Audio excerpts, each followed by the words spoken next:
Busch Gardens Tampa has slowly become one of my most visited parks of all time. And with the opening of Iron Gwazi earlier this year, I can finally say I'm ready to rank all the coasters at the park. This is going to be my top 10 coasters at Busch Gardens Tampa. Let's get into it.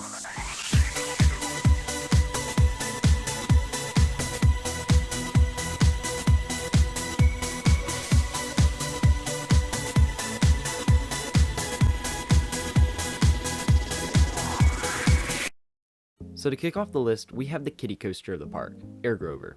There's not too much that needs to be said about this. It's the least thrilling at the park, hence it being placed in the kids area and at the bottom of this list.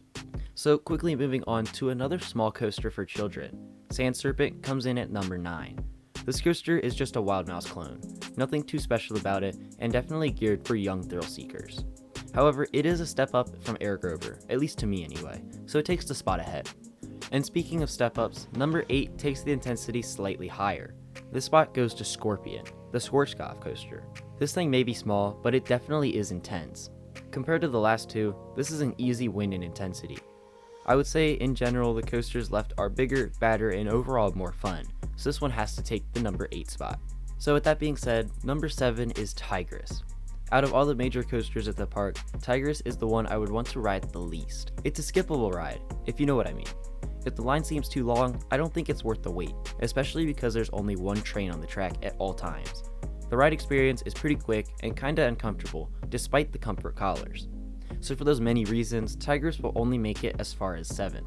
Number 6 may come as a surprise to a lot of people, and it honestly could anger some people, but I put the beloved Cheetah Hunt here. I have my reasons that I will go over for this decision, so bear with me. The first time I rode this coaster, I was kinda disappointed. If you have seen my review of this coaster, I go over that in a little bit more depth.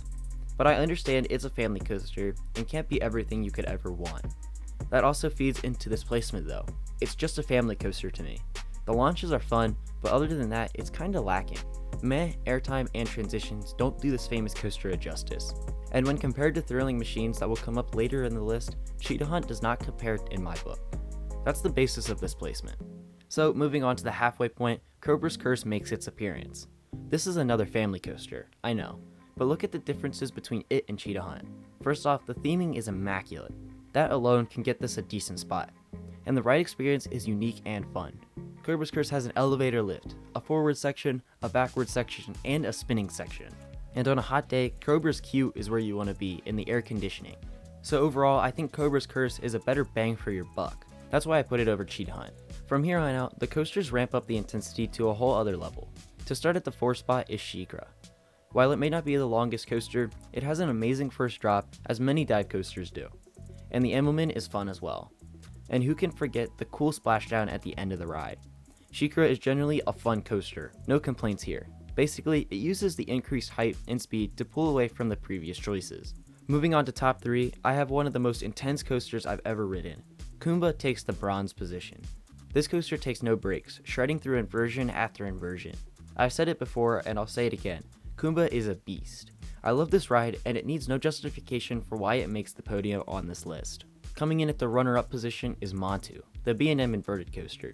Similarly to Kumba, Montu is insanely intense. It also tears through its layout and leaves riders speechless at the end. I put it above Kumba because I believe Montu is slightly more intense. This could be due to the difference in style of coaster though.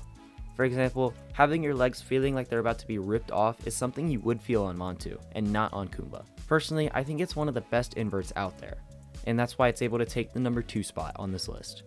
So the number 1 coaster at Busch Gardens Tampa goes to Iron Gwazi, the new for 2022 RMC conversion coaster.